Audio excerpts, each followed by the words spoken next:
Voilà, le second invité, et justement le dernier, c'est Paul-Martin Mutanda Tchivoulou qui dit avec nous sur ce plateau, il est en bling bling. Coach, bonjour. Bonjour Fabien. Vous êtes motivateur en développement et management. Vous allez nous dire d'autres casquettes que vous avez. Ce matin, nous allons examiner quel modèle pour les petites et moyennes entreprises et petites et moyennes industries congolaises. Vous êtes au four et au moulin pour dans le coaching de détenteurs de start-up et même dans d'autres entreprises. Mais bien avant, chez nous, l'heure c'est l'heure. 10 heures passées d'une minute, l'actualité s'impose. Tchamala Moïse revient pour la suite. Moïse, bonjour. Bonjour Fabien Lumbala, bonjour à vous mesdames et messieurs, place à l'actualité.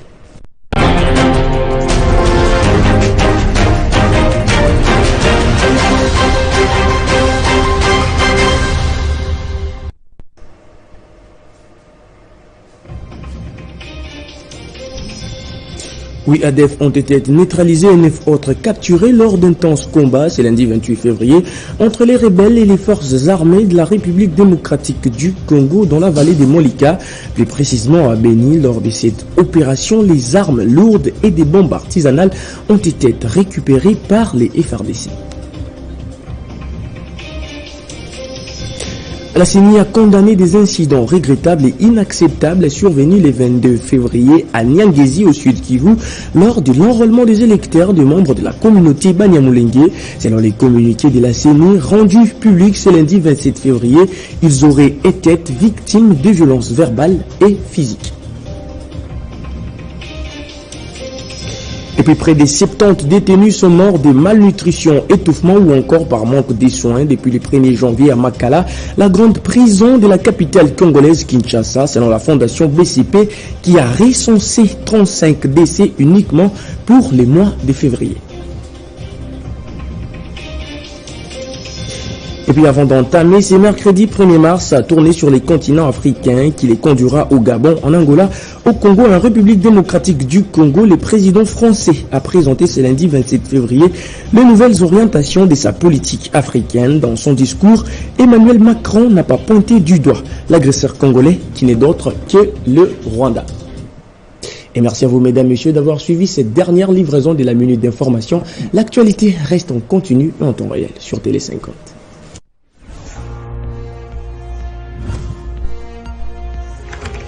L'actualité reste en continu.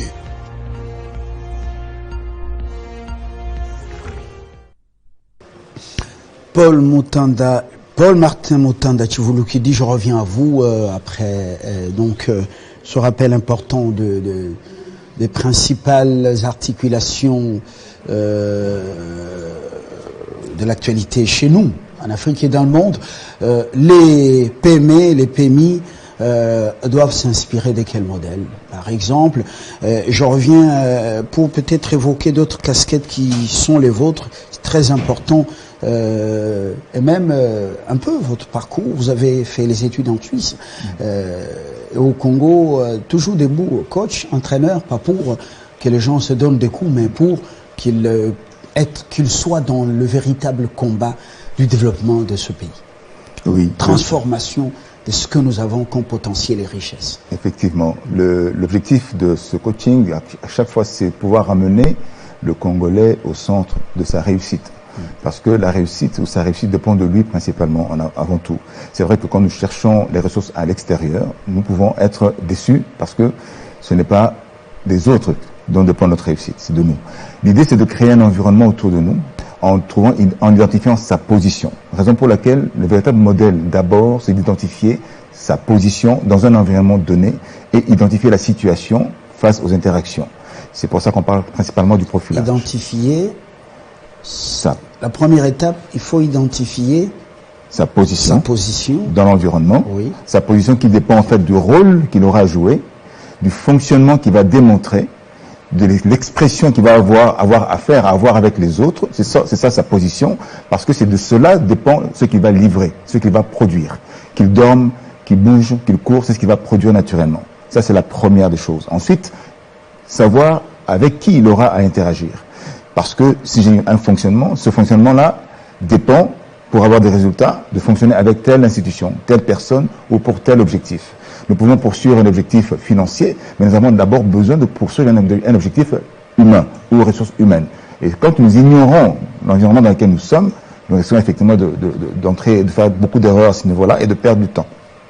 C'est pour ça qu'on parle de modèle. Aujourd'hui, c'est d'identifier réellement quel est l'environnement dans lequel je suis en tant qu'entrepreneur pour identifier ceux avec qui je vais avoir à interagir, pour identifier d'abord le premier objectif qui va m'emmener à capitaliser pour la suite.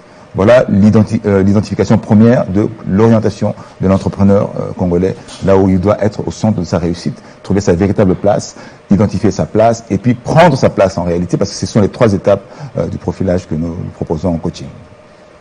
Est-ce que vous avez l'impression que les Congolais qui entreprennent sont tout oreilles à cet accompagnement que vous assurez?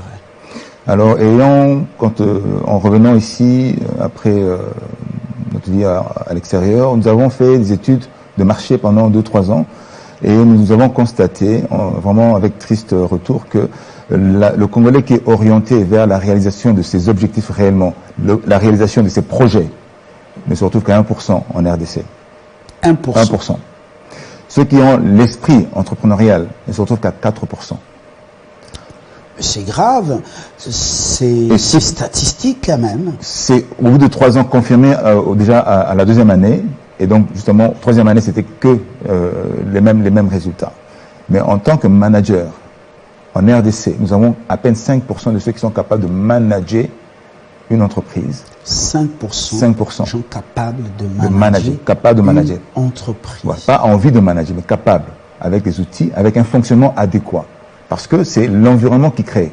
Les conditions dans lesquelles nous vivons créent les hommes qui sont en train de vivre, de fonctionner dans cet environnement. C'est une statistique inquiétante quand même. Très inquiétant. Pour un pays qui s'engage sur la voie de la transformation et du développement quand même. Imaginez-vous un pays avec beaucoup de potentiel, même le président de la République lui-même l'a dit, n'est-ce pas? Nous avons beaucoup de projets, mais nous n'avons pas de gestionnaire. Il n'y a pas de gestionnaire. Parce que le gestionnaire, c'est celui qui sait comment gérer le marché, les données, les informations, connaître un minimum de ce que le marché donne comme information. Ça, c'est la première étape. Deuxième étape, c'est quelles sont les relations qui régissent justement ce genre de business ou d'entreprise ou de fonctionnement. Troisième, c'est comment est-ce que ce système gagne de l'argent. Après, quels sont les projets qui naissent de ce système, de cette entreprise, de cet écosystème. Ça, c'est le manager. Quand un manager ignore ça, on se demande comment est-ce qu'il va gérer. Quand un administrateur ignore aussi son rôle, on se demande qu'est-ce qu'il va apporter réellement dans l'entreprise ou dans la société. Est-ce que le problème, c'est le manager ou c'est l'environnement, comment on appelle, le pays et l'environnement dans lequel le manager vient travailler? Absence des statistiques, même de la population. Pourtant, il y a juste ce qu'on appelle une pression de la population. Regardez, même les rivières, Kalamou et tant d'autres, Njili, ces rivières ont même peur de cette pression de la population. Regardez, ces rivières n'ont plus de poissons. Avant, c'était profond. Regardez l'homme avec les ordures et autres, ce qu'il amène. Regardez, les rivières ont tendance à disparaître. On n'a pas des statistiques fiables. Est-ce que c'est pas notre environnement ou le pays qui font que le manager soit dans l'à peu près? Non, le premier responsable, c'est moi, en tant que Paul Martin, coach, vous.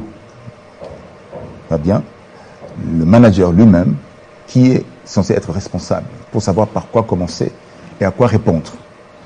Je chercherai d'abord à gagner de l'argent au lieu de servir. Je voudrais d'abord prendre soin de moi, de ma famille, avant de répondre aux besoins.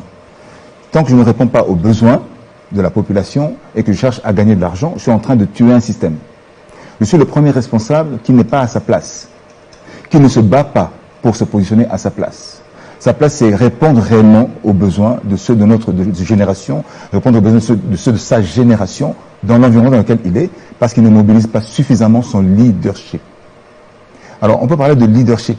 Et dans le pays, quand nous parlons, à quoi nous attendons dans le leadership? C'est quand nous ne sommes pas engagés dans ce que nous faisons. C'est quand nous n'avons pas des bons collaborateurs.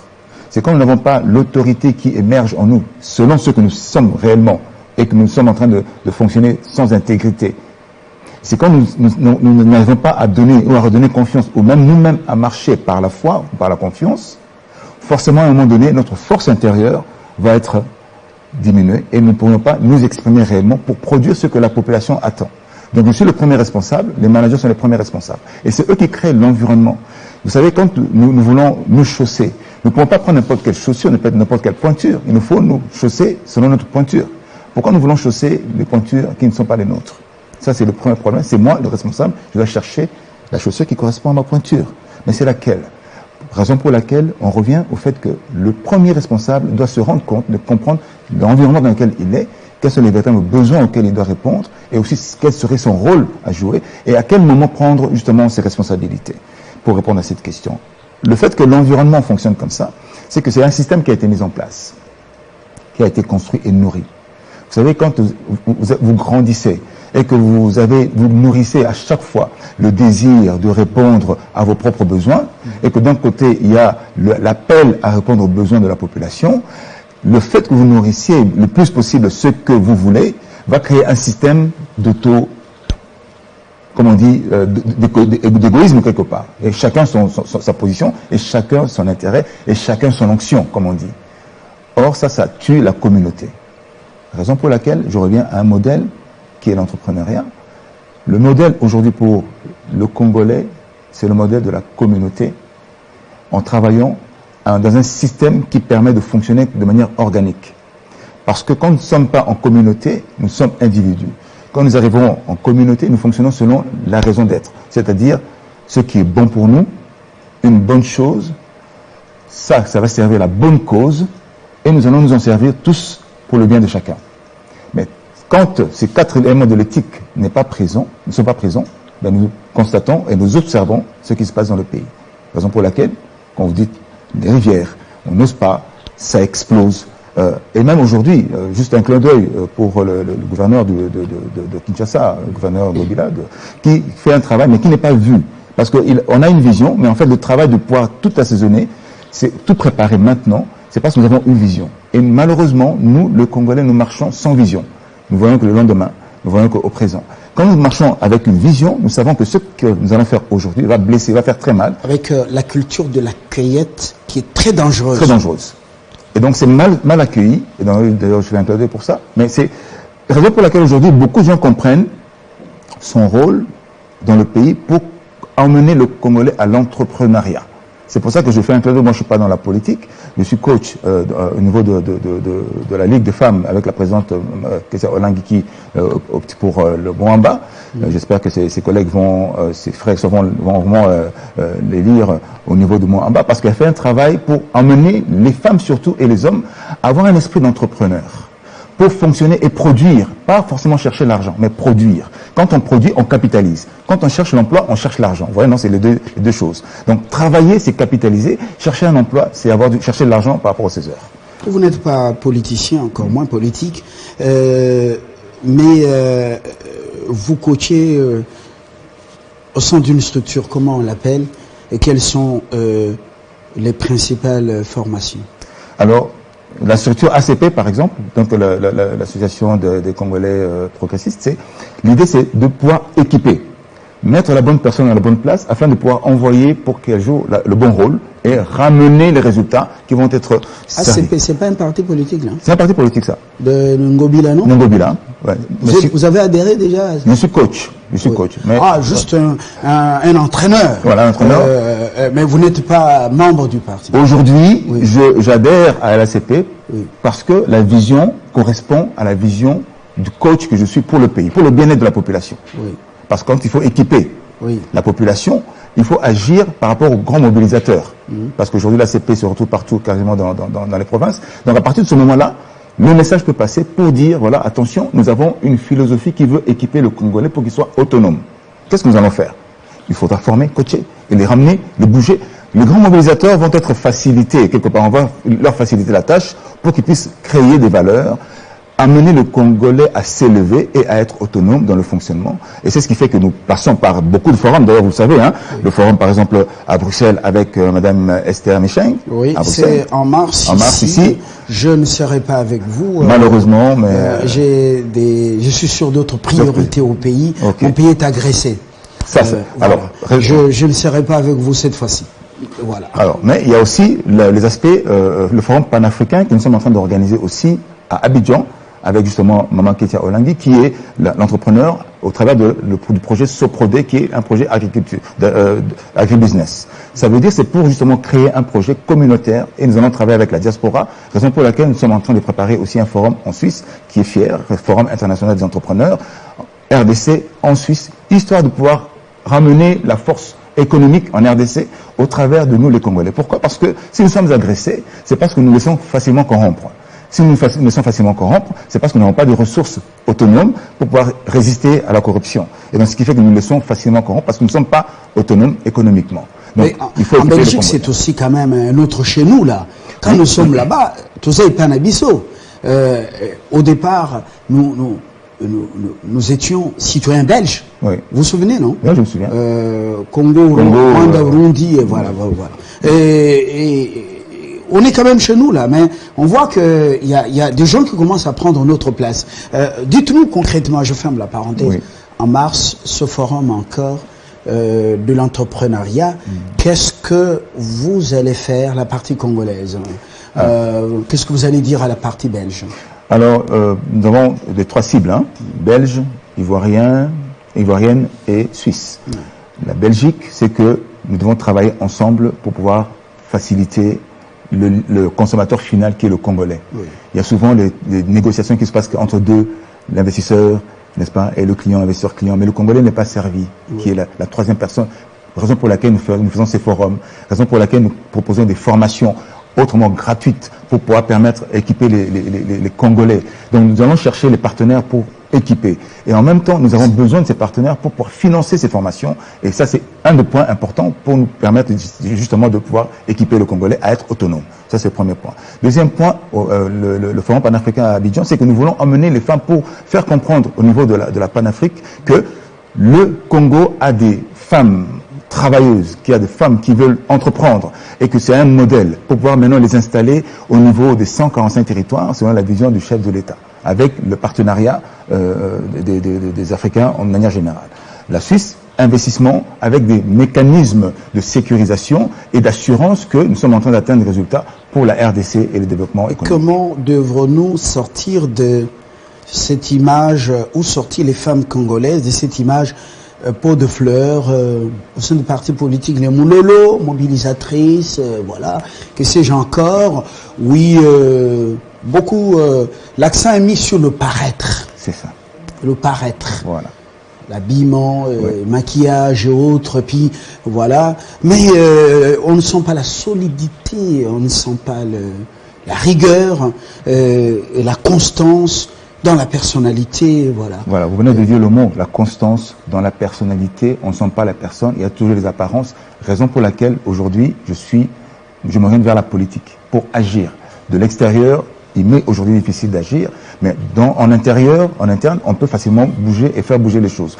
À quel niveau? Au niveau de l'identification des bons acteurs dans l'environnement pour orienter et créer des modèles. Quand nous allons créer des modèles, ces modèles-là vont être suivis et on aura des suiveurs ou des successeurs pour commencer à fonctionner selon la bonne personnalité, selon l'autorité qui est intellectuelle. Pourquoi? Parce qu'il nous faut nous orienter vers l'économie de la connaissance. Parce que si nous continuons à fonctionner, comme vous avez dit, à paraître, etc., nous irons nulle part. Or, l'économie de la connaissance utilise la sagesse que Dieu a mis en chacun, l'intelligence que chacun a. Je vous donne un exemple, vraiment un exemple rapide. Vous savez, souvent, ceux qui ont les moyens qui sont là, qui sont très forts financièrement, ont compris, quand ils ont fait le profilage de la RDC, ils ont compris que, en RDC, en termes de personnalité, de fonctionnement, nous allons mettre les poules avec les crocodiles. Nous allons mettre des milliards pour faire croire que nous sommes en train d'investir dans le pays. Au bout d'un certain temps, les crocodiles vont faire quoi? Croquer les poules. Parce qu'ils savent que s'ils mettent les poules avec les coqs, nous aurons plein de poussins qui vont enrichir le territoire et qui vont s'éparpiller partout. Et jamais ceux qui ont l'argent mettront les milliards pour mettre les poules et les coqs en RDC. Ils vont peut-être mettre à l'extérieur. Je vais vous donner un exemple encore, vécu. J'ai un partenaire, un ami proche. Le projet de systémage pour l'équipement et le fonctionnement pour pouvoir permettre d'équiper le Congolais et de trouver comment créer des viviers. Vous voyez comme les Indiens, les Libanais, leur force caste. Ils savent à qui s'adresser, où aller chercher la compétence. Qui va faire ceci? Parce que c'est plus facile, ça devient un fonctionnement organique. Qu'est-ce que nous avons demandé? On sent quand même la différence. Lorsque vous allez dans les banques des Indiens, là, ici, il y a un peu de sérieux par rapport aux banques de nos amis voilà, nigérians, gabonais, camerounais, ainsi de suite. Vous sentez, j'ai eu le temps de leur dire quand même, et je sens que nous pouvons revenir à nos banques propres. Les banques congolaises, c'est une parenthèse. Voilà. Et voilà. Donc, chez les Indiens, on cible à qui s'adresser. À qui s'adresser, parce qu'ils savent. Qu'est-ce qu'ils ont fait? Ils le savent en amont. Ils le savent déjà avant. C'est déjà une forme de profilage de début. On sait qui chercher où, à quel moment. Nous, notre objectif à nous, c'est d'identifier, de créer ces viviers congolais qui vont nous permettre de savoir où chercher qui, à quel moment, pour ensuite maintenant aller détecter et créer ces écosystèmes qui deviennent autonomes.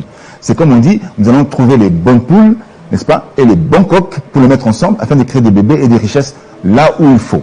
Donc ça, c'est l'aspect profilage. C'est pour ça qu'il est important de commencer à comprendre cet aspect, comme vous avez dit. Qu'est-ce qui fait que le Congolais n'arrive pas à adhérer à cette philosophie? C'est parce que simplement, le Congolais n'a pas appris que ça peut exister. Et le Congolais ne sait pas, il ne sait pas qu'il est manipulé par le profilage que l'international ou ceux qui ont l'argent on peut réaliser pour connaître comment ça fonctionne. Il suffit d'appuyer sur un bouton pour identifier le comportement qu'ils vont avoir. Donc c'est pour ça qu'il est important de savoir avec qui mettre quoi, n'est-ce pas, pour pouvoir créer de la valeur et créer une forme de logistique, créer une forme de bonne stratégie et s'assurer que le projet va aller de A à Z pour remonter ce pourcentage qui tue le Congo parce qu'aucun projet ne se réalise, parce que tout le monde cherche les intérêts personnels, et ce qui fait que quand nous sommes incapables de gérer un projet, quelle serait notre tendance, si ce n'est de gagner de l'argent uniquement et puis d'avancer et d'aller plus de l'avant. Voilà un peu le risque que nous devons anticiper, raison pour laquelle il nous faut absolument aller vraiment vers l'identification des personnes et placer, organiser les castes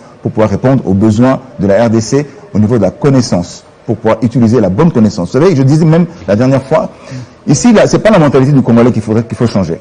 C'est pas ça qu'il faut changer. Il faut changer plutôt l'environnement dans lequel cette mentalité doit opérer.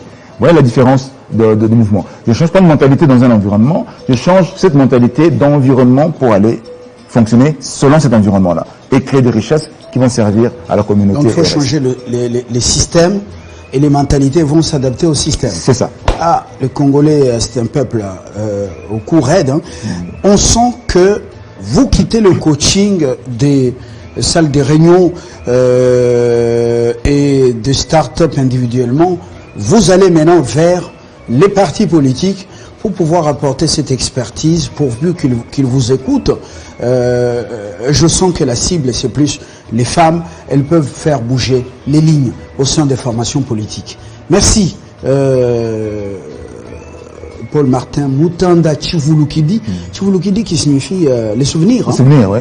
Voilà. Et mon nom, en gros, de manière prédilective, dit « Je vous rappelle à qui vous êtes. Je vous fais vous rappeler qui vous êtes. Je vous appelle à votre souvenir de qui vous êtes.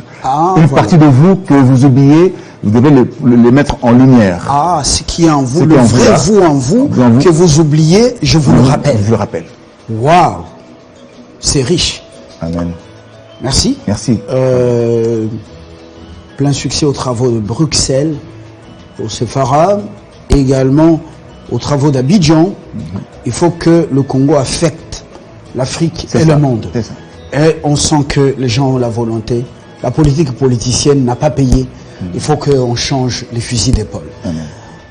Si cela est notre souci, ça va marcher pourvu qu'on le mette en évidence, on l'applique. Pour ce matin, on s'arrête par ici en attendant votre retour de Bruxelles et éventuellement d'Abidjan et de la Suisse, votre pays d'accueil autrefois. On viendra faire la restitution. Avec joie. Nous restons garder le temple. Parce que notre pays est attaqué, il faut prévoir et préparer. Oui, ça bouffe de l'argent, hein, beaucoup. C'est clair. On garde le temple. Très bien. Gloire à Dieu. Dieu soit béni. Merci d'avoir été de notre excellente journée sur Télé 50, un média au service de ce pays, ce grand pays au cœur de l'Afrique. Au revoir.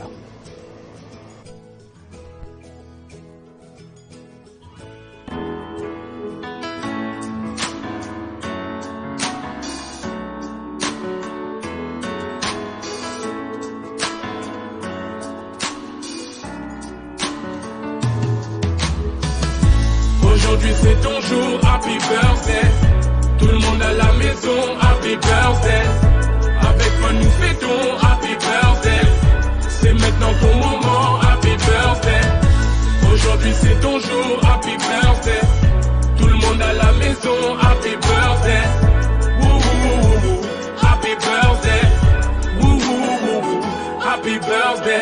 Personne ne peut oublier, c'est pas juste pour les billets. Aujourd'hui c'est ton jour, c'est ton meilleur jour pour briller. Il faut chanter, faut crier, il faut